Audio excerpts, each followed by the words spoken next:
वसंत नागवेकर, मैं infectious disease department Lilavati hospital से बात कर रहा हूँ। और आज मैं आपको कुछ बुखार फीवर्स के बारे में आपको जानकारी देना चाहता हूँ, जो कम्युनिटी एक्वायर्ड, मतलब जो घर में कम्युनिटी में होते हैं। हॉस्पिटल इन्फेक्शंस के बारे में नहीं, कम्युनिटी में जो आपको जानकारी देना जरूरी है। तो नॉर्मली बुखार आने पे अपन क्या करते हैं, नॉर्मली बुखार किस वजह से आता है ये जानना जरूरी रहता है। और सबसे इम्पोर्टेंट है कि पेशेंट को सर्दी खांसी या गले में दर्द रहेगा तो मोस्टली ये रेस्पिरेटरी ट्रैक्ट इन्फेक्शन बोलते हैं हम लोग उसको, और उसके लिए 90% ऑफ द टाइम ये वायरल इन्फेक्शंस की वजह से होता है। तो सिर्फ एंटीबायोटिक जस्ट ब्लाइंडली लेना ठीक नहीं है। बहुत सारे लोग केमिस्ट में जाके काउंटर पे जाके दवाई पूछ के मेडिसिन लेते हैं, एंटीबायोटिक ये ठीक नहीं है। आपको डॉक्टर से कंसल्ट करना जरूरी है कि ये वायरल है कि बैक्टीरियल इन्फेक्शन ही है।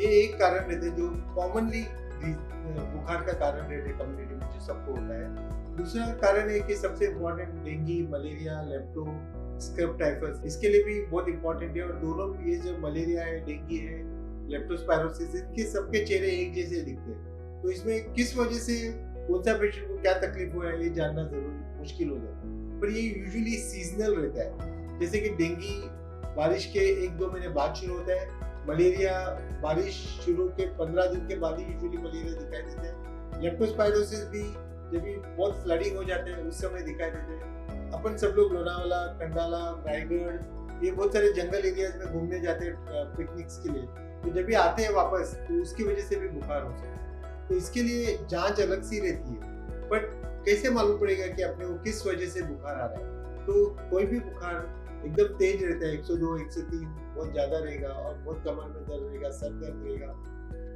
तो डॉक्टर से संपर्क करना वेरी वेरी इंपॉर्टेंट है।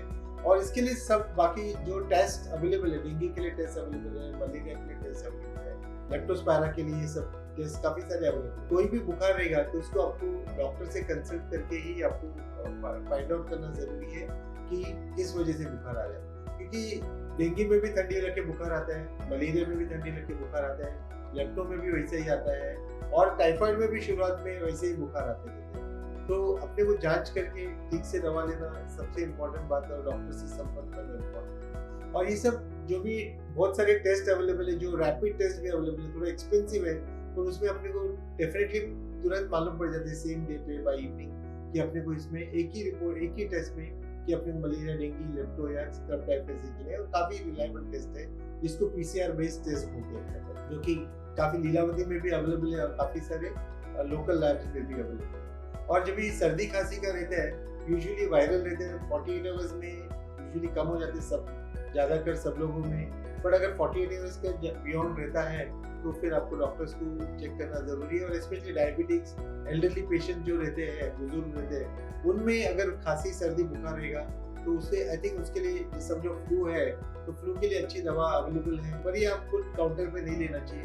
आपको डॉक्टर से कंसल्ट करके प्रेफरेबली डायग्नोज करके लेंगे तो आपके लिए फायदा होगा, और कॉम्प्लिकेशंस होने के चांसेस कम रहते हैं। तो बुखार के लिए इतना जानकारी मैं आपको देना चाहता हूँ। और कोई रहेगा तो आप लीलावती से संपर्क कर सकते हैं। धन्यवाद।